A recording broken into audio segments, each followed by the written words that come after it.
profite également pour remercier la VDTM d'avoir pensé à nous pour animer cette partie de la réunion. Donc, je suis Emmanuel Giraud, ingénieur éco-gérant du bureau d'études thermiques Solenaire. Et du coup, avec ma collègue Julie Lambert, on va vous présenter les nouveaux aspects de cette réglementation environnementale. Donc, pour commencer, je propose de prendre un peu de recul pour bien comprendre les enjeux, mais surtout les raisons pour lesquelles on a mis en place cette nouvelle réglementation qui est du coup seulement thermique et qui du coup intègre une dimension environnementale. Donc, il faut savoir que la première réglementation thermique est rentrée en vigueur, comme on l'a vu avant, en 1974, et ça faisait suite à une première prise de conscience qui était que l'énergie n'était pas illimitée. En fait, c'était suite au premier choc pétrolier en 1973, où le prix du baril de pétrole a fortement augmenté, et du coup l'État a mis en place cette réglementation thermique dans le but de réduire les factures de chauffage des foyers français. Donc suite à ça, il y a eu des évolutions réglementaires, donc tous les 5 à 10 ans, donc on va évidemment pas toutes les détailler là, mais on les a ici sur le graphique. Ce qu'il faut retenir, c'est que par rapport à la dernière en vigueur, donc la RT 2012, on a divisé par 9 les consommations des bâtiments. Et si maintenant on compare avec la RE 2020, on serait plutôt sur un facteur de 15. Ce qui veut dire qu'une construction neuve construite en 2022, enfin avec un permis de construire 2022, consomme théoriquement 15 fois moins que ce même logement construit dans les années 70. Donc on voit que ça a quand même eu de l'impact et de manière non négligeable. Ensuite, il y a eu une seconde prise de conscience, cette fois-ci dans les années 80, et qui était que notre impact sur l'environnement n'était pas négligeable.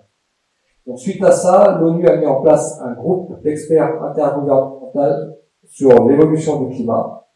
Donc c'est le GIEC, tout le monde connaît bien aujourd'hui le rapport du GIEC. Donc ça a été créé en 1988, c'est composé de plusieurs centaines de scientifiques, et ça regroupe aujourd'hui 195 pays dans le monde, donc la quasi-totalité. Ils ont pour but, du coup, de faire des synthèses de toutes les études sur le réchauffement climatique au niveau mondial pour établir des rapports et alerter les États. Donc, suite à ça, il a été décidé d'organiser, ils ont sorti leur premier rapport en 1990, et suite à cela, il a été décidé d'organiser les fameuses COP, et qui, elles, ont pour but de réunir les dirigeants de la quasi-totalité du monde pour fixer des objectifs et établir des mesures pour limiter le réchauffement climatique. Donc la première COP a eu lieu à Berlin en 1995, et du coup pour les plus connus, on a eu la COP 3 en 1997 qui a découlé sur les protocoles de Kyoto. Et là, c'est la première fois qu'on a fixé des objectifs climatiques au niveau mondial. Et ça a été de réduire les émissions mondiales de gaz à effet de serre de 5,2% à horizon 2020. Et du coup, on prenait comme référence l'année de 1990. Beaucoup plus proche de nous, on a eu en 2015 la COP21, qui du coup a été très médiatique et qui s'est déroulée en France, et qui a découlé sur les accords de Paris. Et là, on a totalement revu nos objectifs. Donc ça n'a plus été de diminuer les émissions mondiales de gaz à effet de serre, mais ça a été de limiter le réchauffement climatique lui-même à 1,5 degré, et ça à horizon 2100. Ce qu'il faut bien comprendre, c'est que si on a revu nos objectifs à ce moment-là, c'est pas du tout parce qu'on avait été bon élève et qu'on avait atteint les objectifs du protocole de Kyoto, mais au contraire, c'est que pendant les 18 années qui ont séparé ces deux COP, au lieu de réduire les émissions mondiales de gaz à effet de serre, on les avait fortement augmentées. Et du coup, ces objectifs n'étaient absolument plus crédibles. Donc là, je vous ai sorti un graphique issu du rapport du GIEC de 2019 et qui nous montre l'évolution des émissions de gaz à effet de serre. Donc on voit la courbe en haut en noir, ça c'est la trajectoire que nous aurions si nous n'avions aucune politique de climat. En clair, s'il n'y avait pas de COP. En gris, c'est la trajectoire que nous avons actuellement. Donc là, on remarque deux choses. La première, c'est qu'elles sont proches l'une de l'autre. Ce qui veut dire que les mesures qui sont prises à ces COP ne sont pas à la hauteur de la problématique. Et la deuxième chose, et c'est sûrement la plus grave, c'est qu'on est toujours sur une pente croissante. C'est-à-dire que chaque année, on produit de plus en plus d'émissions de gaz à effet de serre. Et enfin, la trajectoire la plus basse, là en rose, ça c'est la trajectoire que nous aurions si nous voulions respecter les accords de Paris, à savoir les 1,5 degrés à 2100. Donc vous voyez qu'on aurait dû avoir une inversion de cette courbe en 2020. Donc ça, je vous laisse deviner qu'il n'a pas eu lieu. Et on apprend dans les derniers rapports du GIEC que le réchauffement climatique actuel est estimé à 1,09 degrés. Donc ça, c'est pour l'année 2021. Et que le seuil des 1,5 degrés risque d'être franchi aux alentours de 2030. Donc si on résume tout ça, en clair, on a pris conscience de ces enjeux climatiques dans les années 80, on a mis des choses en place, on a fixé les premiers objectifs en 97 avec les accords de Kyoto, on les a très largement revus à la baisse en 2015 avec les accords de Paris, et en 2021, soit 6 ans après avoir fixé ces objectifs, on savait déjà qu'ils allaient être dépassés 70 ans plutôt que ce qui était prévu. Donc ça nous montre bien à quel point nous ne sommes pas sur la bonne trajectoire. Et ça, je crois qu'aujourd'hui, tout le monde en a bien conscience. En revanche, peu de gens ont conscience de l'ampleur de cette problématique et de la rapidité à laquelle on va y être confronté. Pour donner quelques exemples, issus de ces mêmes rapports du GIEC et d'autres études sur la biodiversité, on apprend que l'espèce humaine représente 0,01% des vivants sur Terre et est à l'origine de 85% des morts. Qu'en seulement 50 ans, la biomasse générale du vivant, des animaux sauvages, des vertébrés, a chuté de 69%, que les populations de poissons d'eau douce ont chuté de 88%, et qu'en seulement 30 ans, on a perdu 30% de nos oiseaux. Et ce sont les mêmes constats, que ce soit pour les végétaux, les insectes, les batraciens, etc. Donc ça, on est clairement sur un effondrement actuellement du vivant. Donc c'est pas une crainte de l'avenir, c'est vraiment un état factuel et actuel. On apprend également que les océans de plastique font aujourd'hui plus de 3 fois la superficie de la France, et ils sont en constante augmentation. C'est-à-dire qu'on a conscience de ces enjeux environnementaux depuis maintenant plusieurs décennies, et en termes de production de déchets mondial, on n'est toujours pas sur une phase baissière ou de stabilisation, mais on est toujours sur une dynamique où on produit chaque année de plus en plus de déchets, de plus en plus rapidement, et en plus avec des déchets qui sont de plus en plus nocifs pour l'environnement. Donc évidemment, tout ça, ça a des conséquences. On sait aujourd'hui, par exemple, qu'en Europe, la pollution tue environ 800 000 personnes par an. Et pour la première fois depuis le début du XXe siècle, l'espérance de vie mondiale a commencé à baisser. Donc dans ces rapports du GIEC, on apprend également que plus de la moitié des points de non-retour sur l'urgence climatique a déjà été dépassé. Et c'est arrivé beaucoup plus rapidement que ce qu'on avait imaginé dans le pire des scénarios qui avaient été prévus dans les rapports précédents. Donc pour en citer un exemple, c'est le dégel du permafrost. Ils font 50 fois plus vite que ce qu'on avait prévu. Et le CO2 qu'il dégage est 20 fois plus, le méthane qu'il dégage est 20 fois plus nocif que le CO2 au niveau de l'effet de serre. Donc on voit comme ça qu'on a des effets un peu boule de neige, où on a le réchauffement climatique qui entame des processus qui accélèrent et accentuent le réchauffement climatique lui-même. Donc c'est vraiment des phénomènes comme ça qui sont un peu systémiques, qui impliquent les uns aux autres. Donc il y en a de nombreux comme ça, on a l'acidification des océans, le dégel des calottes glaciaires, etc. Donc il m'est paru intéressant ici de citer ces quelques éléments, puisqu'on présente aujourd'hui la réglementation environnementale, et qu'il est beaucoup plus facile à adopter et accepter ces contraintes réglementaires quand on a conscience de ces éléments-là. Et malheureusement, il y a une forme de carence médiatique sur ces enjeux environnementaux. Alors, évidemment, il y a des raisons à ça, il y a des sujets qui sont plus actuels. On a eu 2 ans de Covid, maintenant on a la guerre en Ukraine. Donc tout ça occupe une bonne partie de l'espace médiatique. Mais je pense qu'il y a également une forme de lassitude du monde scientifique, des scientifiques eux-mêmes, de parler de ces sujets, parce qu'ils ne savent plus comment informer sans créer une forme de panique tellement les bilans sont catastrophiques. Donc je pense qu'il est aussi de notre devoir, donc ici en tant que professionnel du bâtiment, de communiquer positivement et surtout de manière constructive sur ces enjeux environnementaux et sur ces contraintes réglementaires, qui du coup nous sont imposées, même si, et ça on verra dans la deuxième partie, mais elles ne sont pas parfaites, et elles sont très loin d'être suffisantes au vu des enjeux considérés. Là, je vais sortir un autre graphique, celui-ci issu d'une étude dont vous avez déjà certainement entendu parler et qui fixe les 9 limites planétaires à ne pas dépasser pour garder une planète habitable. Alors, mauvaise nouvelle, malheureusement sur les enjeux climatiques, il y a peu de bonnes nouvelles. Sur les 9 limites, on en a actuellement dépassé 6, et on s'apprête, avec l'acidification des océans, à passer la 7e. Et sur les deux qui restent, en fait, il y en a une qui n'est pas évaluée parce qu'on n'est pas d'accord sur la méthode de calcul. Alors, si je vous cite cette étude ici, c'est parce qu'il y a en fait de nombreuses similitudes entre les données qui sont évaluées et renseignées dans les fiches environnementales des produits, donc dans les fiches qu'on a vu avant, les fichiers FDES, donc on utilise pour réaliser les ACV, et donc dans la RE 2020, et ces fameuses 9 limites planétaires. On y trouve notamment, ça on l'a vu, l'acidification des océans, on a l'appauvrissement de la couche d'ozone, on a l'épuisement des ressources naturelles, la pollution de l'eau et de l'air, on a le réchauffement climatique, évidemment, qui est une de ces 6 limites qui a été dépassée. Mais il faut bien comprendre que la RE 2020, en tout cas pour le moment, ne considère que l'aspect du réchauffement climatique. Et que ça n'est qu'un seul des défis environnementaux auxquels on va devoir faire face dans les années à venir. Alors je vous explique ça.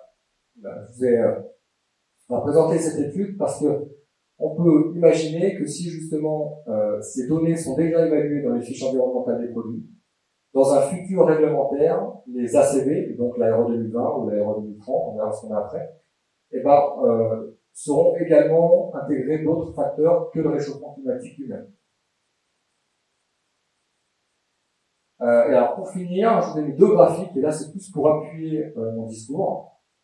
C'est un premier qui montre la concentration en CO2 dans l'atmosphère depuis plusieurs millions d'années. Donc ça, c'est issu d'études qui sont très fiables, issues sur les gouttes d'air contenues dans les calottes glaciaires, et c'est également corroboré par d'autres études. Donc pour le coup, c'est des sciences qui sont très solides. Et on voit qu'on a toujours une fluctuation comme ça de concentration de CO2 dans l'atmosphère, donc ça correspond à nos différentes périodes glaciaires. Et on voit là tout à la fin qu'on a une amplification, enfin c'est plutôt même une explosion de cette concentration de CO2 dans l'atmosphère. Donc ça correspond évidemment à la période à partir de laquelle on a sorti les hydrocarbures de nos sols. Et donc ce graphique, il est assez explicite, il nous montre bien qu'on n'est pas du tout sur un réchauffement naturel de la planète, et qu'on est bien sur quelque chose de nature, d'activité humaine. Donc ça a évidemment des conséquences, et la conséquence c'est le réchauffement climatique lui-même. Et après, le réchauffement climatique, lui, il a de nombreuses conséquences sur la planète. Et donc, ce deuxième graphique, il nous montre une de ces nombreuses conséquences liées au réchauffement climatique. Et ce sont les pertes de production alimentaire mondiale. Donc, on a les boules rouges. Ça, ce sont les pertes qui sont liées à la sécheresse, donc au réchauffement climatique. Les boules bleues, ce sont les pertes qui sont liées à d'autres facteurs climatiques. Et les boules grises, là, qu'on voit très peu du coup sur la diaporama, ce sont les pertes qui sont attribuées à d'autres facteurs, mais pas nécessairement au réchauffement climatique. Donc, il faut voir que des événements qui sont à l'initiative de perte de production alimentaire, ça a toujours eu lieu et ça aura toujours lieu. Et ce qu'on remarque très nettement, c'est que depuis les années 70, on a une amplification de ces phénomènes. Donc, ça veut dire que chaque année, on en a de plus en plus et ils sont de plus en plus intenses. Et ça, de manière exponentielle. Donc voilà, ça c'est pour montrer concrètement une des conséquences du réchauffement climatique. Et du coup, c'est la raison pour laquelle aujourd'hui on met des réglementations environnementales en place. Et ceci en fait partie. Voilà, donc maintenant je vais laisser la parole à ma collègue Julie, qui elle va rentrer beaucoup plus dans le concret et à expliquer ce qu'on y trouve dans ces aspects.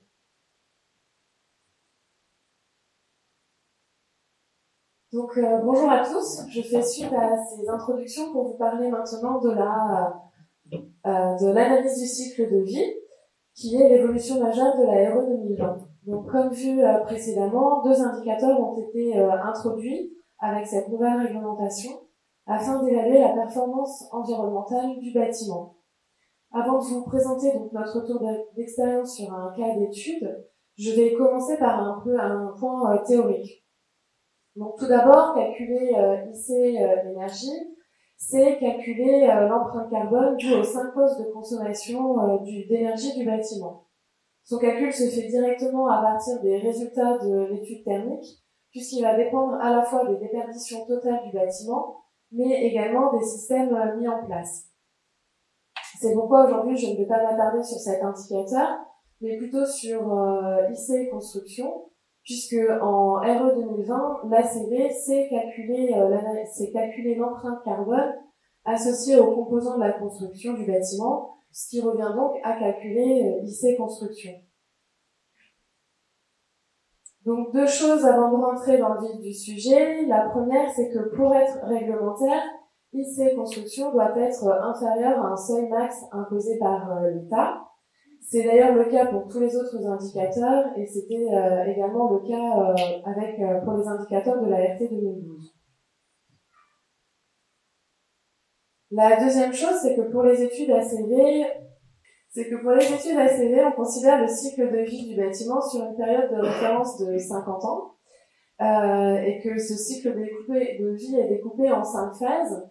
Donc on a la première qui est la phase de production des composants. Donc il n'y a pas les petits schémas, ça n'a pas été c'est pas enregistré. Donc la phase numéro 1, c'est la phase de production des composants à partir de l'extraction des matières premières. Ensuite, on a la phase de construction du bâtiment, puis celle d'utilisation de ce bâtiment. Ensuite, on a la phase de fin de vie et pour finir, la phase de valorisation et de recyclage des déchets.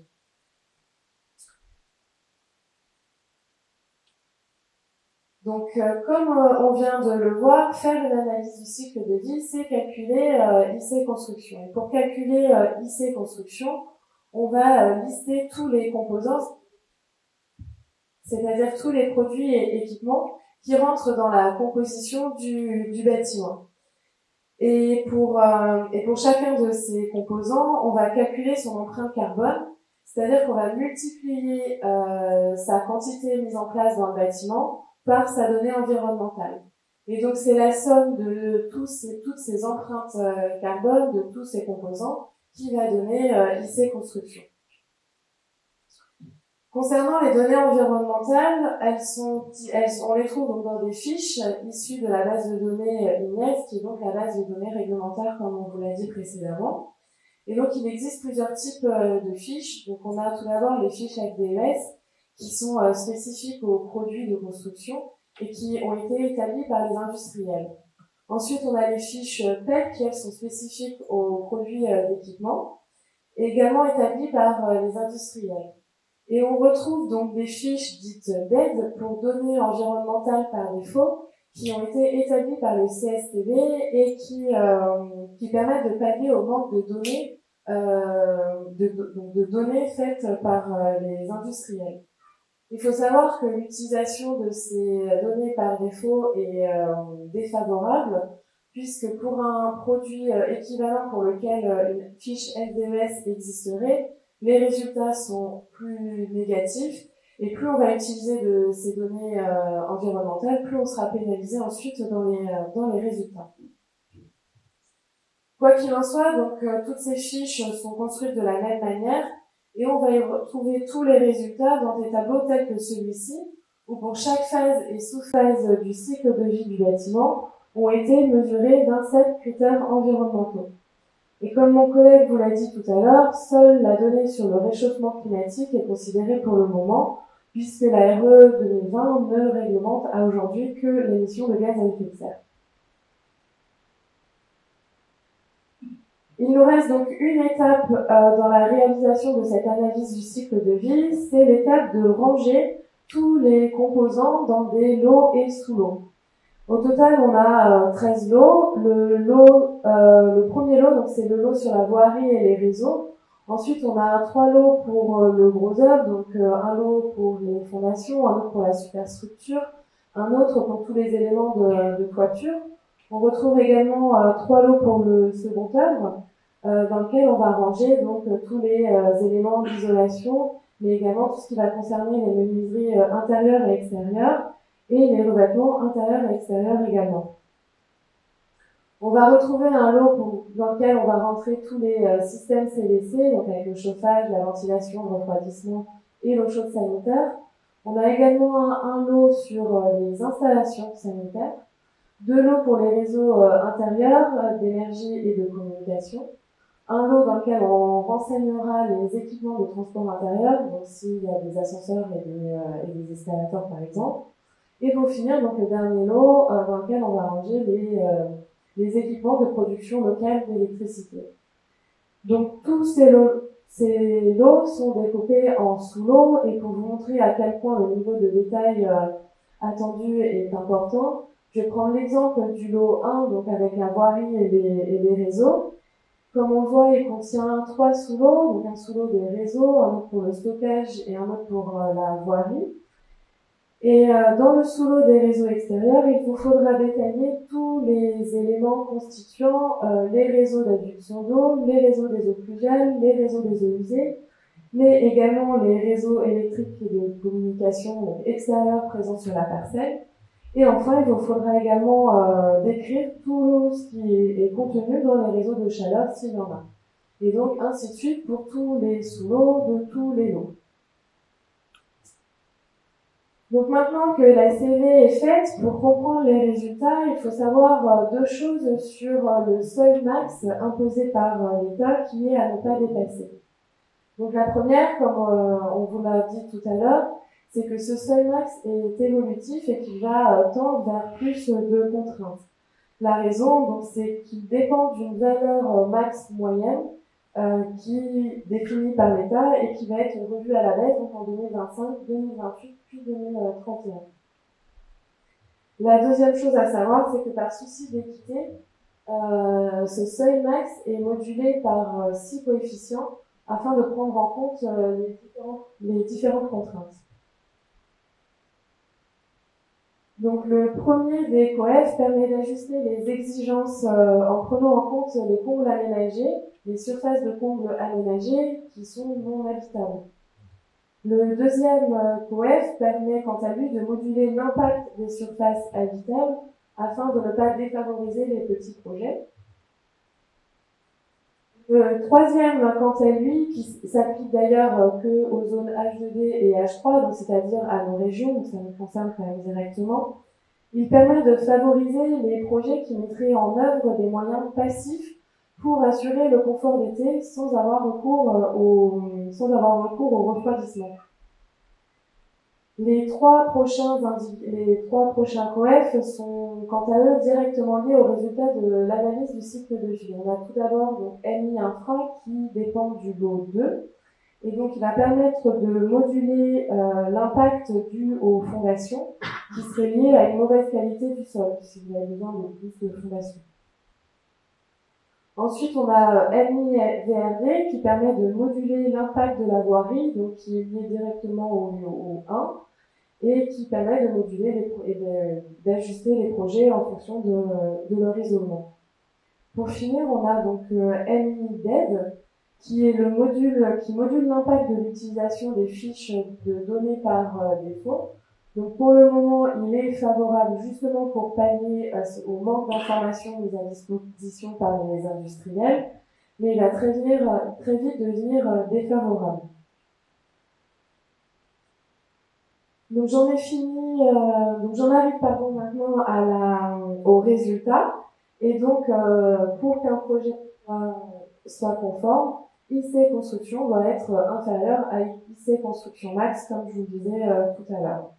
Et donc deux graphiques permettent d'illustrer l'empreinte carbone du bâtiment. Le premier, il représente la répartition par lot de cette empreinte, et le deuxième, la répartition par phase de vie du bâtiment, et sur lequel on voit très clairement que c'est la phase de production, donc la phase de fabrication des composants, qui est la plus impactante, suivie par celle donc, de la phase d'utilisation, qui prend en compte le vieillissement et donc le renouvellement des matériaux tout au long du cycle de vie du bâtiment.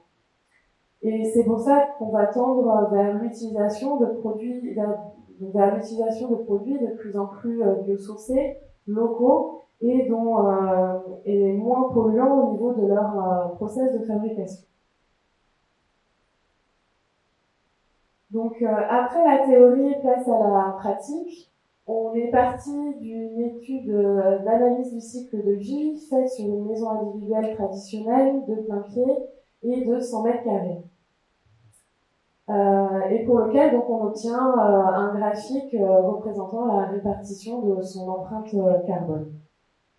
Et finalement, c'est là qu'on se rend compte de tout l'intérêt d'avoir rangé tous les composants en lot et sous lot, puisque ça va nous permettre d'identifier rapidement les lots qui sont le plus consommateurs, donc le plus impactants au niveau du carbone.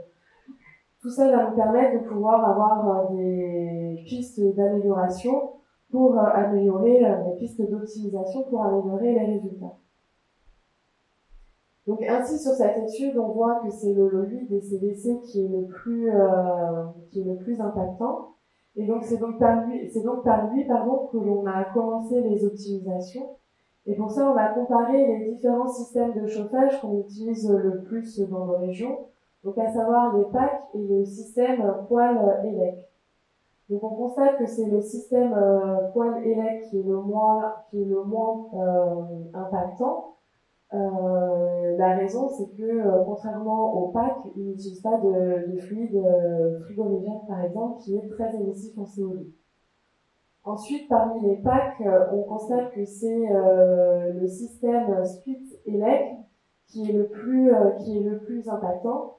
D'ailleurs, au sujet de ce système, il faut savoir aussi qu'à aujourd'hui, dans la RE 2020, c'est aussi le plus défavorable maintenant dans la partie thermique aussi.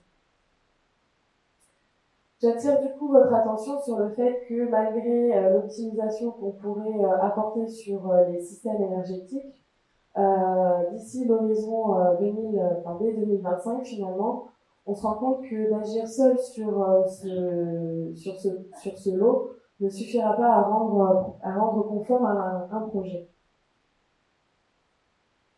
Donc on a aussi essayé de regarder ce que donnerait une optimisation du système constructif. Et donc on constate que la brique a un impact carbone 20% plus important que le béton. Mais on constate surtout que c'est l'ossature bois qui a un impact 2 fois moins important que les systèmes traditionnels. Et du coup, si on le couple en plus de ça à un plancher bois, on arrive à un impact carbone, à une empreinte carbone sur ce lot négatif. Ce qui s'explique du coup par la capacité du bois à stocker le carbone. Cependant, ici aussi, on se rend compte qu'une modification seule de la structure du bâtiment ne suffira pas à rendre conforme le projet d'ici à l'horizon 2028. Donc, on pourrait aussi essayer d'optimiser le projet en agissant sur le lot 6, et notamment sur le lot 6.2 des fenêtres et des protections. Et donc, ici aussi, on se rend compte que l'utilisation du bois est très favorable. Il permet vraiment de diviser l'impact carbone. Par contre, ce qu'il faut savoir, c'est que l'utilisation de volets bois dans les études thermiques à aujourd'hui, et surtout dans nos zones H2B et H3, sont très défavorisées. À aujourd'hui, si on n'utilise pas de volets roulants motorisés, il est très difficile, voire impossible, de faire passer des projets conformes au niveau de la partie énergétique.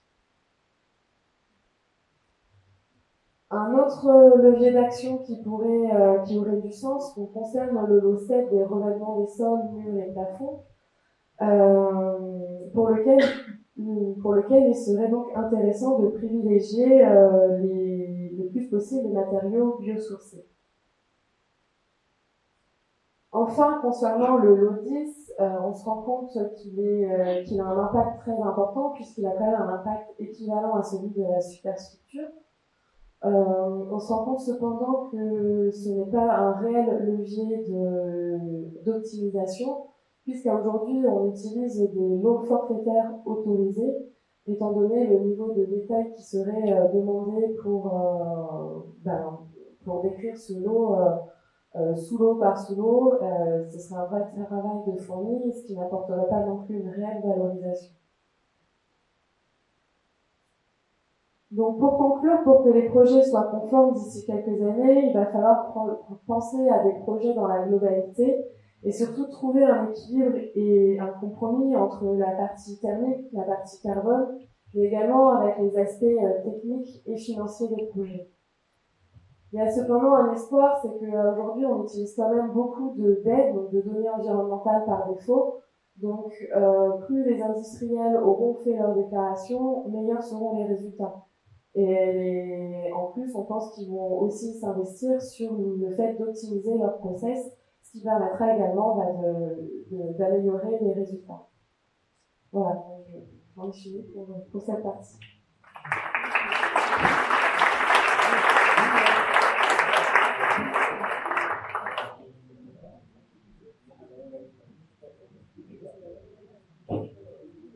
Bien.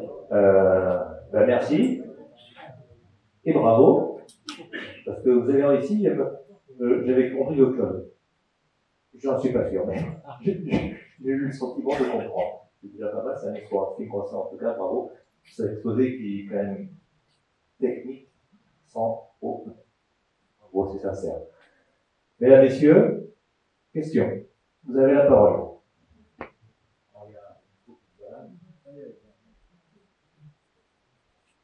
Ici, on te voit comme ça, de temps en temps. Bonjour. On parlait d'économie électrique, de l'ordre de 15, ratio de 15 par rapport à l'aéronavale. On ne voit pas l'évolution du CEP entre la RT 2012 et la RE 2020. C'est là où tu perds. J'ai l'impression que la RE 2020 stagne sur le carbone. Oui, alors si, il y a une évolution. Alors il y a l'évolution effectivement carbone, mais ça c'est une étude qui est indépendante, qui est la CD. Par contre, sur la partie énergie, donc là on l'a pas évoqué parce qu'évidemment on se focus sur la CD, mais sur la partie énergétique, dans les nouveaux indicateurs, il y a ce qu'on appelle le CEPNR. En fait, à l'origine, l'État avait prévu pour la RE 2020 de durcir les indicateurs BPO et CEP, pour ceux qui connaissent. Donc voilà, de les mettre plus pénalisants, donc en gros, mieux isolés, moins consommés sur le bâtiment. Et après, le coût qui restait, c'était de les couvrir par une production locale d'électricité, enfin d'électricité, d'énergie renouvelable, donc soit du solaire, éolien, tout ça. Donc c'était prévu 20 kWh par mètre carré par an par maison pour les maisons individuelles. Et ça, ils sont en fait revenus dessus et ils ont supprimé ce facteur et l'ont remplacé par le CEPNR. C'est-à-dire qu'en clair, on a le CEP d'avant qui est un petit peu optimisé, mais qui est clairement dégradé si on ne fait pas appel à une énergie renouvelable. Et d'après nos simulations, quand on compare une RT 2012 et une RE 2020, donc maintenant il faut comprendre qu'en fait c'est le CEPNR qui est limitant. Voilà. Et donc si on compare le CEP de la RT 2012 ou le CEPNR de la RE 2020, on est de l'ordre de 27%. Il y a 27% d'écart. Donc en clair, on doit consommer de l'ordre de 30% à peu près moins qu'un projet en RT 2012 au niveau électrique. Voilà. Donc j'espère que ça répond à votre question. Et après, c'est un peu dommage d'ailleurs, hein, je fais un petit aparté, mais c'est un petit peu dommage qu'ils soient revenus dessus, parce que on aurait dû mettre en fait des panneaux solaires normalement sur toutes les maisons, sur tous les petits collectifs, sur tous les bâtiments tertiaires, et dans nos régions, surtout très ensoleillées, ça aurait du sens. Et ça aurait été logique de travailler en ce sens-là. Et voilà, donc ils ont supprimé cette donnée-là, c'est pas ce qu'on doit apparaître pour le moment.